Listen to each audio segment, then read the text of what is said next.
Hola, buenas a todos. Hoy vamos a hacer la última sesión de enfermería del año y la va a presentar Diana Bani Lorente, que es enfermera y además es diplomada en nutrición. Nos va a hablar de un síndrome que a veces no es muy conocido y que además necesita una serie de cuidados en la continuidad desde el hospital al domicilio, el síndrome de Dumping. Muchas gracias.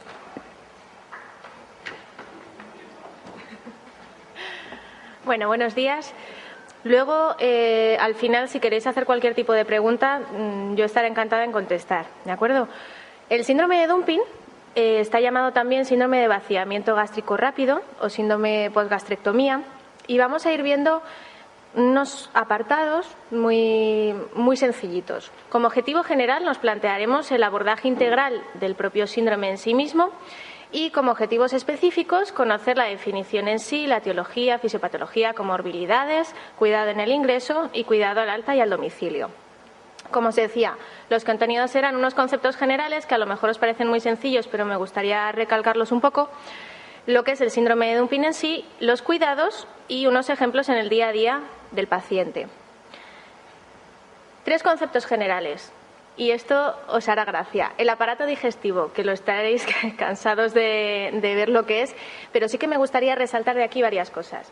En primer lugar, el tiempo que pasa el alimento en cada una de las partes de este aparato digestivo, como tenéis en la figura de la derecha, en la boca 1 minuto, 2 o 3 segundos en el esófago, 2-4 horas en el estómago, de 1 a 4 en el intestino delgado, que es realmente donde se produce el proceso de absorción y digestión, y más adelante en el intestino grueso, en el colon, que es donde se produce la absorción de nutrientes.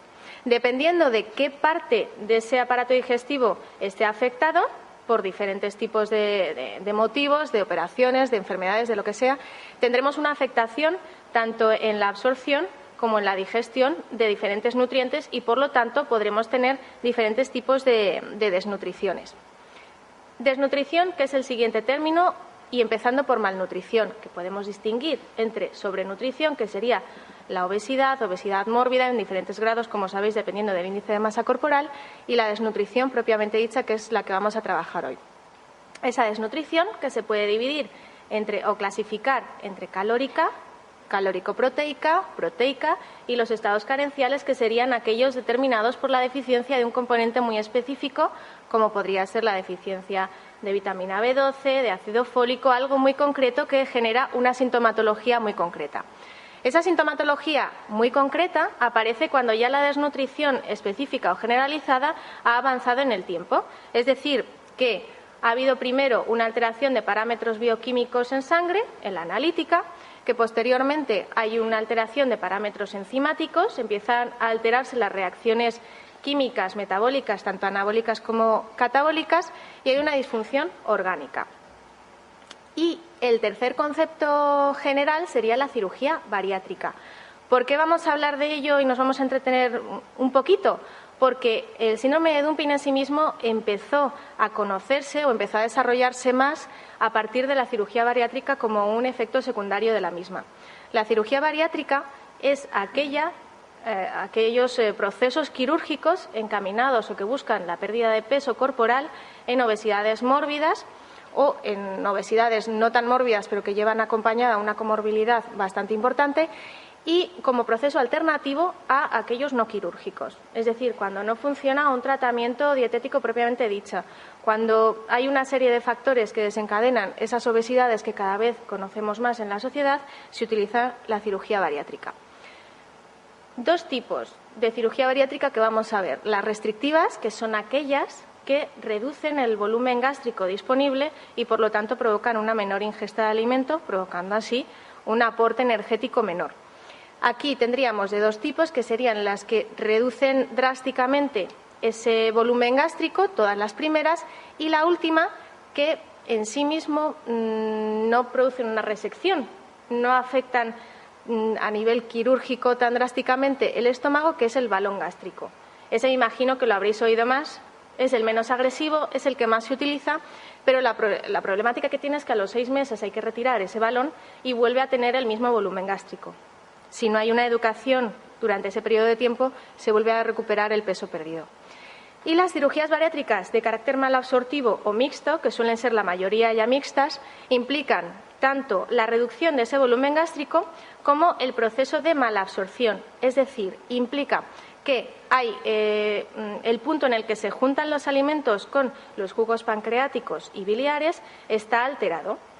Está alterado y en ese tubo digestivo que decíamos anteriormente, los nutrientes no se van a absorber y no se van a digerir de la misma forma. Por lo tanto, se llega a absorber aproximadamente entre el 40 y el 60% de los alimentos que se ingieren, de los nutrientes que se ingieren. El síndrome de Dumping en sí mismo podemos definirlo como el conjunto de síntomas precoces o tardíos que han sido desencadenados, que desencadena una gastrectomía total o parcial o cualquier intervención que afecte al píloro, tanto que se extirpe, que se interrumpa o que se derive. Esto es fundamental tanto a nivel etiológico como fisiopatológico para entender el síndrome en sí mismo. Al final, esta pérdida de capacidad de reservorio gástrico lo que genera es que hay un vaciamiento muy rápido, por eso se llama síndrome de vaciamiento gástrico rápido, y que llega a un contenido hiperosmolar rico en glucosa al duodeno, se absorbe muy rápido, se vacían, digamos que por osmolaridad, ni pasa líquido muy rápido del contenido vascular al contenido luminal y hay una serie de sintomatología, tanto gastrointestinal como vasomotora que veremos posteriormente. El síndrome de Dumping puede ser precoz o tardío y depende básicamente de ese tipo de sintomatología. El 75% de los casos es un síndrome de Dumping precoz, es decir, aparece sintomatología vasomotora y digestiva en los primeros 10-30 minutos posteriores a la comida.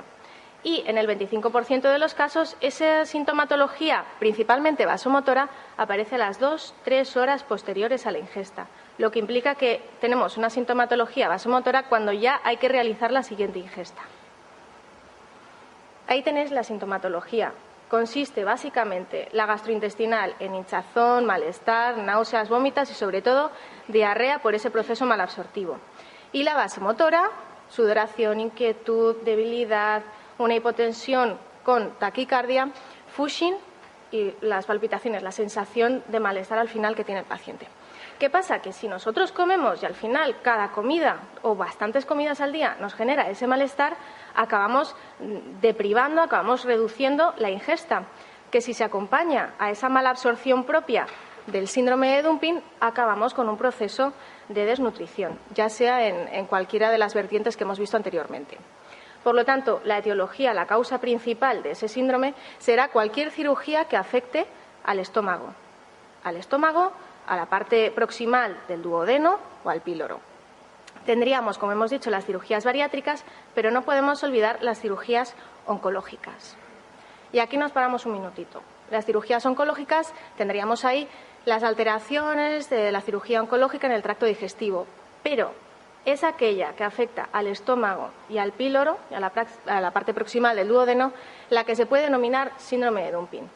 El resto sí que es cierto que producen diarrea por diferentes causas, por eso insistía en lo de dónde se absorbe cada uno de los nutrientes en el aparato digestivo, pero no se puede denominar síndrome de Dumping si no es un síndrome de vaciamiento gástrico rápido. En una cirugía de colon, evidentemente se produce diarrea porque en el colon es donde se absorbe el agua y por lo tanto habrá un vaciamiento intestinal mucho más rápido, pero no se llamará síndrome de Dumping.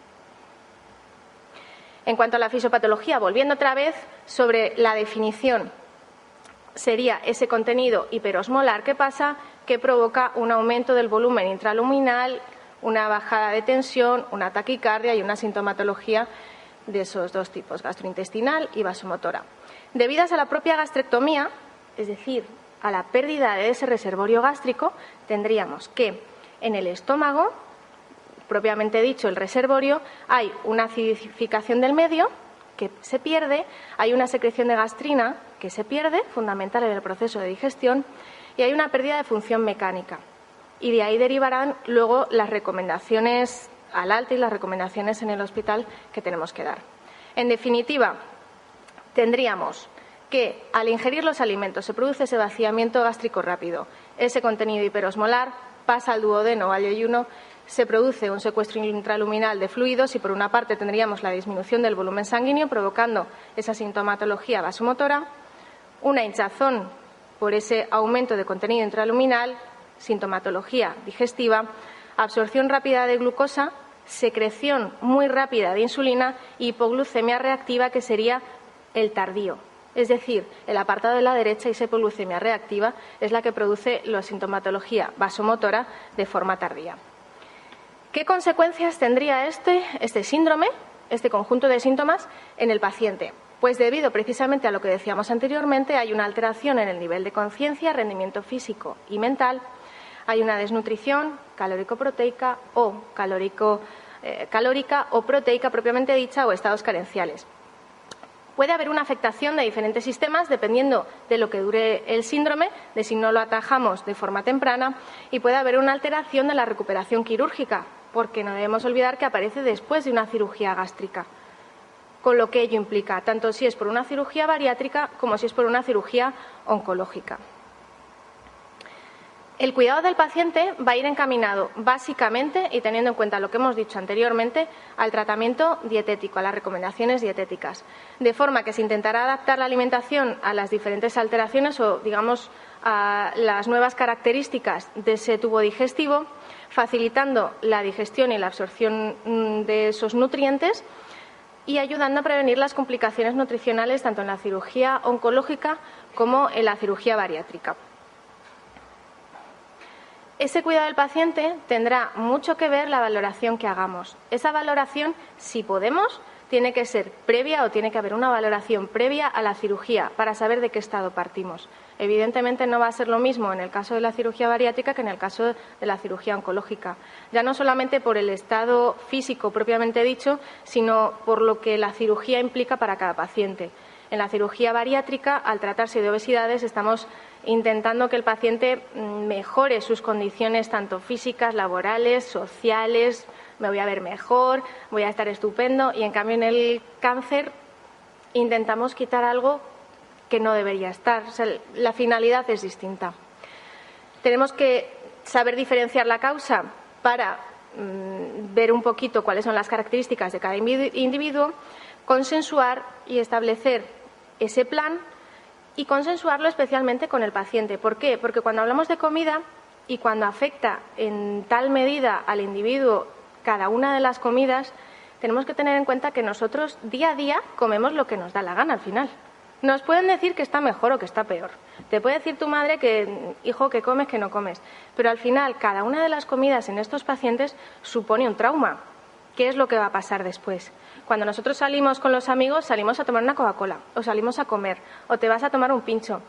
Estos pacientes no pueden hacerlo de forma normal y hay que normalizarles, hay que darles ideas, hay que ponerse en su lugar y ver cómo les podemos ayudar en ese sentido y no limitar esas actividades de tiempo libre, de ocio, incluso laborales, que les permitan hacer una vida más o menos normal. Y además ir realizando modificaciones en función de la tolerancia.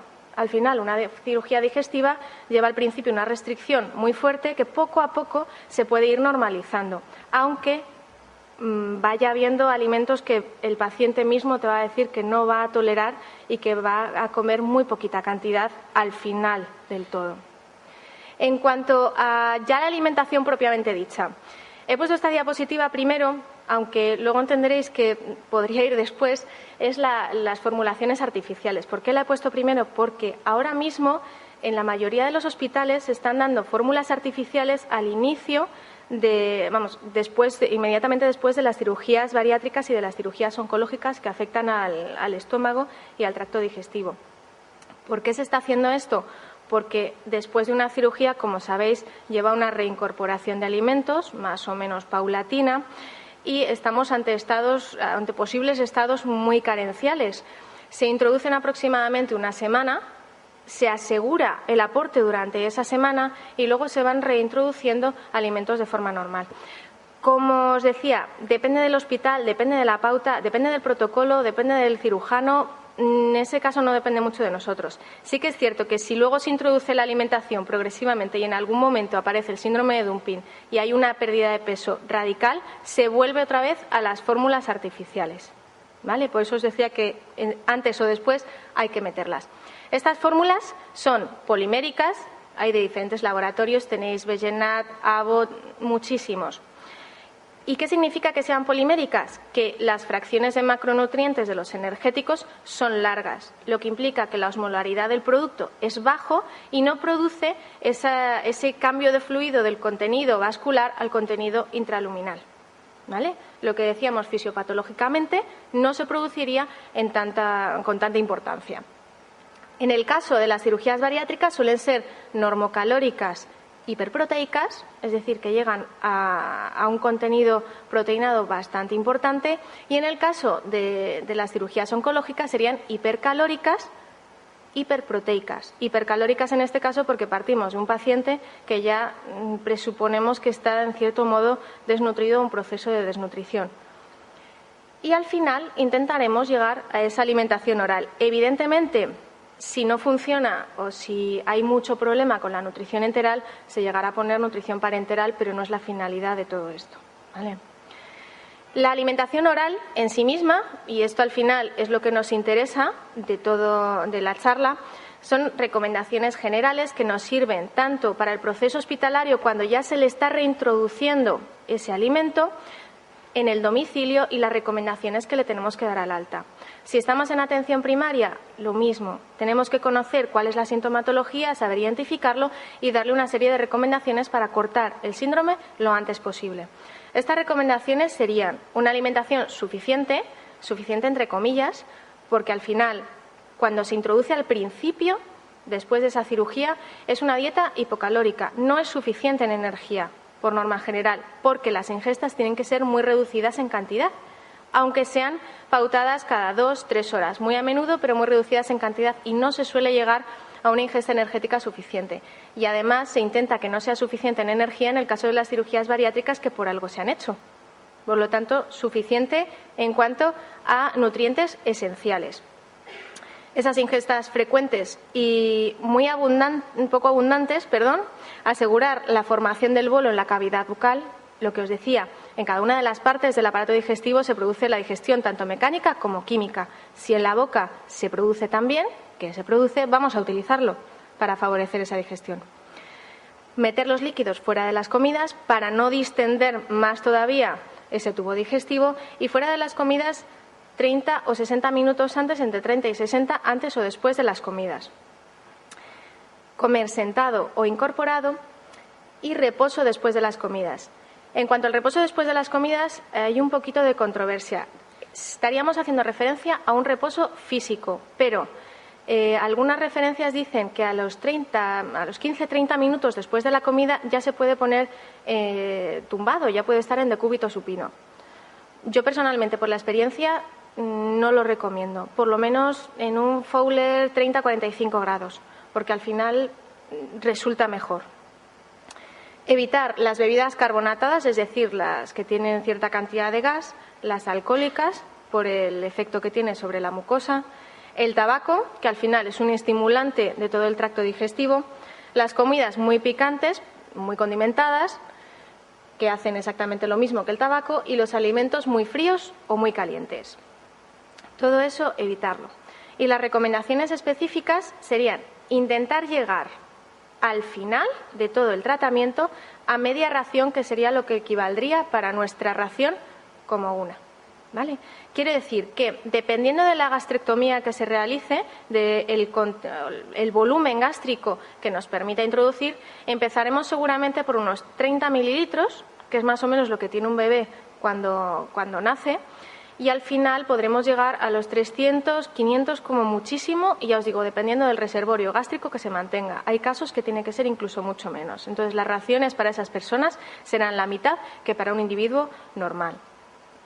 El procedimiento de cocción de los alimentos, debemos decirles que en un principio, hasta los 15-30 primeros días, serán alimentos hervidos. Es decir, que podemos llevar, luego veremos unas tablas, una alimentación normal, entre comillas, pero siempre intentando que ese alimento esté predigerido en la medida de lo posible. Posteriormente, si se tolera, se podrán introducir alimentos a la plancha, al mes, 2 meses, guisos y fritos, y una alimentación normal, también entre comillas, a partir de los 6 meses. En cuanto a los fritos, tenemos que tener en cuenta que si decíamos que energéticamente no va a ser una dieta normocalórica, sino que va a ser hipocalórica, no es muy conveniente introducirle fritos en el caso de la cirugía bariátrica. En el caso de la cirugía oncológica, el aceite, una vez que llega a tan altas temperaturas que se produce en la fritura, deja de ser un alimento saludable aunque sea aceite de oliva. Por lo tanto, no es conveniente tomar alimentos fritos. Por eso os lo he dejado entre comillas, aunque en la bibliografía sí que aparece la recomendación. Intentaremos limitar la ingesta de azúcares, por lo que decíamos, ese contenido hiperosmolar rico en glucosa, que al final es el que produce ese cambio de fluidos de vascular a intraluminal, se reducirán los azúcares y los reduciremos durante bastante tiempo, incluyendo azúcares a la miel, al azúcar simple y a todos los alimentos ricos en glucosa, en sacarosa o demás monosacáridos. Y restableceremos progresivamente la ingesta de leche. La ingesta de leche se recomienda no introducirla hasta los 2 o 3 primeros meses después de la cirugía, incluso en las gastrectomías totales hasta los 6 meses. Y si en algún momento aparece el síndrome por incluir un máximo de 100 mililitros de leche, se retirará una semana o unos días y posteriormente se probará a introducirla de nuevo. En cualquier caso, me imagino que sabréis que la lactasa, si lleva un tiempo sin generarse, se puede provocar una intolerancia a la lactosa. Por lo tanto, es muy habitual que ya sea un paciente intolerante a la lactosa y que sí que puede tomar algunos alimentos exentos, algunos lácteos exentos en lactosa, o incluso puede tolerar yogures y quesos que tienen muy poquita cantidad de lactosa y dejaríamos de tener ese problema. Aquí tenéis unas tablas. Y en estas tablas aparecen aquellos alimentos aconsejados, limitados y desaconsejados.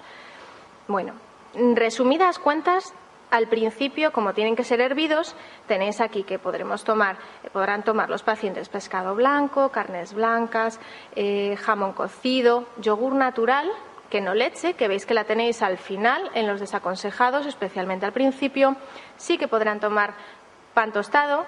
El pan blanco no tanto, precisamente por el contenido en hidratos de carbono simple, y cereales integrales totalmente desaconsejados incluso posteriormente, porque esa fibra insoluble al final lo que provoca es un vaciamiento intestinal rápido y estaríamos aumentando esa sintomatología gastrointestinal y vasomotora. Con los alimentos proteinados en sí mismos no hay mucho problema, porque en realidad intentamos no tienen hidratos de carbono y se intentan introducir progresivamente en función del contenido graso por la mejor digestión, no por otra cosa.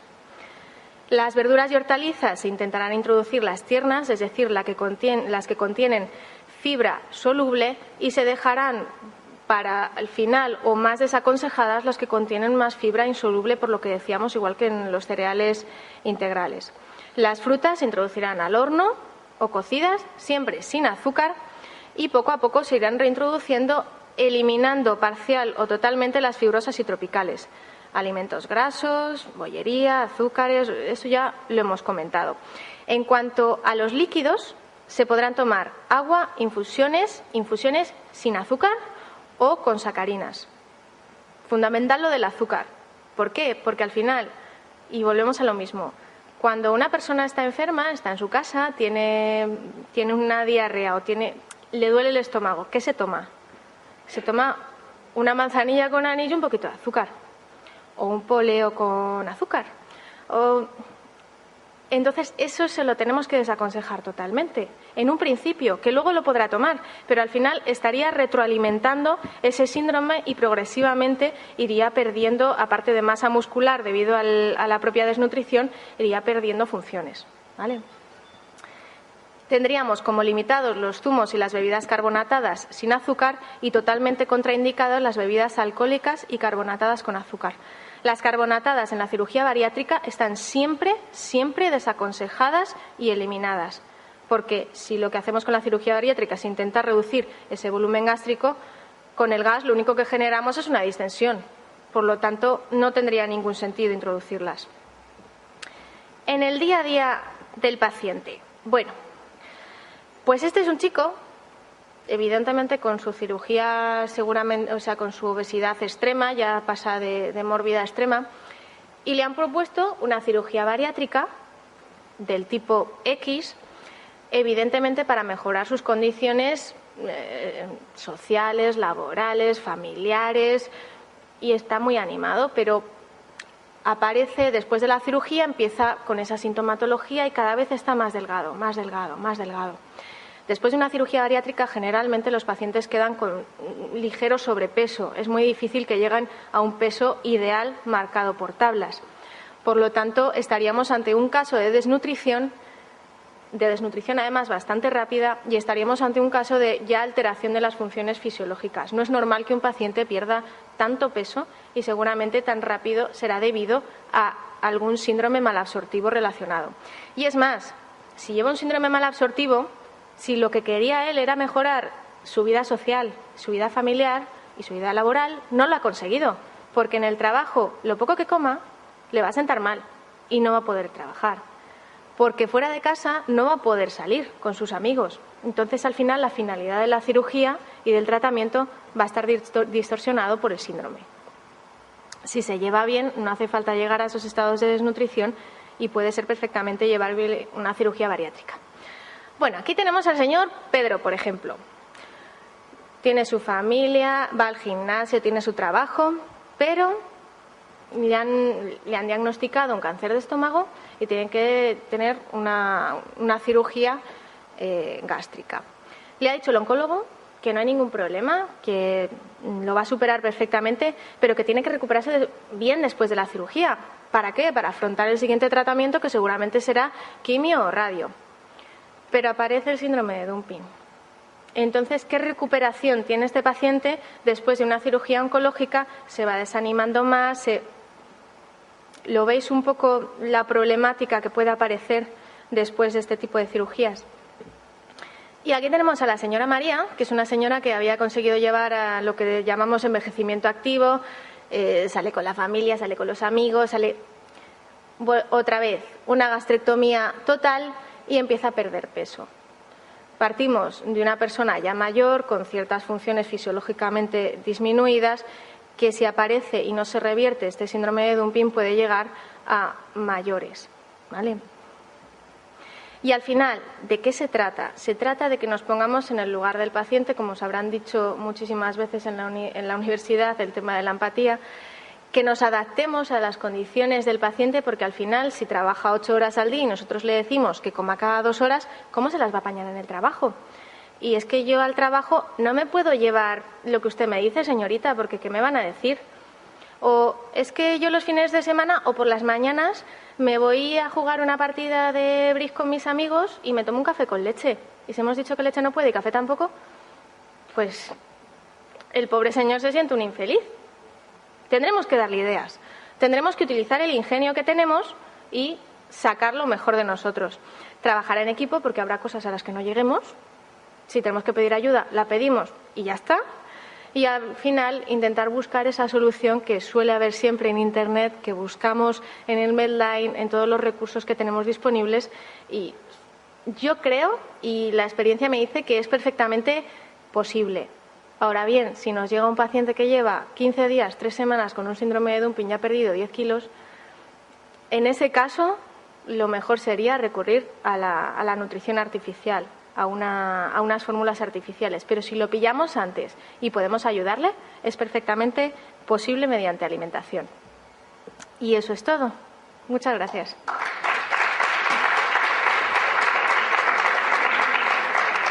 ¿Tenéis alguna pregunta?